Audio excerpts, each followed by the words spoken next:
Assalamualaikum warahmatullahi wabarakatuh. Anak-anakku kelas 8 yang Ibu cintai.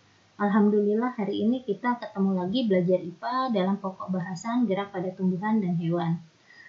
Yang akan kita bahas di sini adalah bentuk dari gerak pada tumbuhan dan juga pada hewan.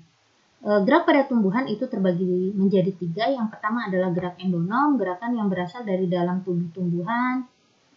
Kemudian bisa terjadi secara spontan. Yang kedua adalah gerakan esionom, itu adalah gerakan yang berasal dari rangsangan luar tubuh tumbuhan. Kemudian yang ketiga adalah gerak higroskopis, gerakan yang dipengaruhi oleh adanya air. Nah, gerak esionom ini terbagi menjadi 3, yaitu yang pertama taksis, kemudian yang kedua tropisme, yang ketiga adalah nasti.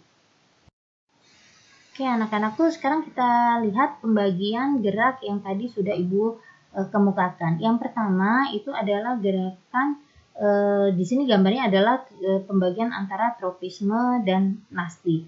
Yang pertama adalah geotropisme. Geotropisme itu adalah gerakan pada tumbuhan karena adanya rangsangan dari dalam perut bumi. Contohnya adalah pada pertumbuhan akar. Kemudian hidrotropisme. Hidrotropisme adalah gerakan ke arah akar menuju air. Kemudian tikmotropisme, gerakan yang terjadi pada tumbuhan karena adanya sentuhan, misalnya pada anggur gitu ya. Jadi mencari sentuhan untuk melilit. Kemudian yang berikutnya fototropisme. Fototropisme terjadi karena adanya pengaruh cahaya matahari. Jadi menuju ke arah datangnya sinar matahari. Yang terakhir adalah kemotropisme. Kemotropisme adalah pengaruh yang terjadi karena adanya bahan kimia yang ada di sekitar tumbuhan tersebut.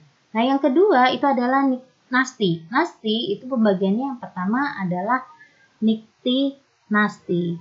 Niktinasti ini bisa dilihat gambarnya. Kemudian yang berikutnya fotonasti. Fotonasti itu karena adanya pengaruh dari cahaya. Kemudian seismonasti itu karena adanya sentuhan, misalnya seperti daun putri malu yang dipegang. Kemudian termonasti itu karena adanya suhu, pengaruh suhu.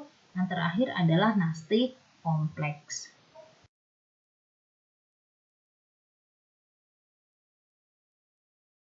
Oke, anak-anakku, sekarang kita yang ketiga ya. Tadi kan yang 2 sudah Ibu bahas, nasti dan tropisme. Nah, yang terakhir ini adalah gerak taksis. Gerak taksis itu adalah gerakan berpindah seluruh tubuh tumbuhan yang dipengaruhi oleh rangsang. Nah, gerakan taksis ini contohnya adalah bagaimana berpindahnya kloroplas di dalam sel tumbuhan ketika disinari oleh sel atau sinar matahari. Cahaya matahari ini kamu bisa lihat ketika belum disinari dia akan berkumpul. Tapi setelah disinari mendapat cahaya matahari, dia terpisah-pisah. Jadi dia akan posisinya dia akan berkumpul pada salah satu sisi. Oke, anak-anakku, sekarang kita masuk ke gerak pada hewan. Gerak pada hewan ini sebenarnya dipengaruhi oleh tempat hidup ya. Jadi tempat hidup hewan tersebut dan alat gerak. Jadi pada hewan ini alat geraknya akan berbeda antara satu hewan dengan hewan yang lain tergantung pada tempat hidup.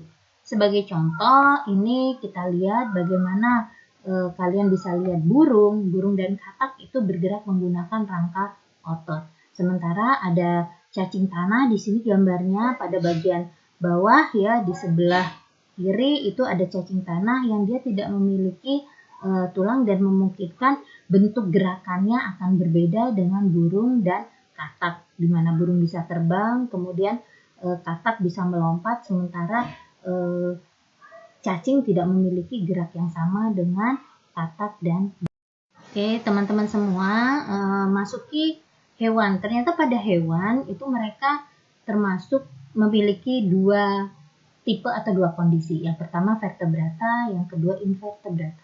Vertebrata itu termasuk hewan bertulang belakang. Hewan bertulang belakang pada vertebrata ini cirinya adalah hewan tersebut memiliki tulang pada bagian dalam tubuhnya.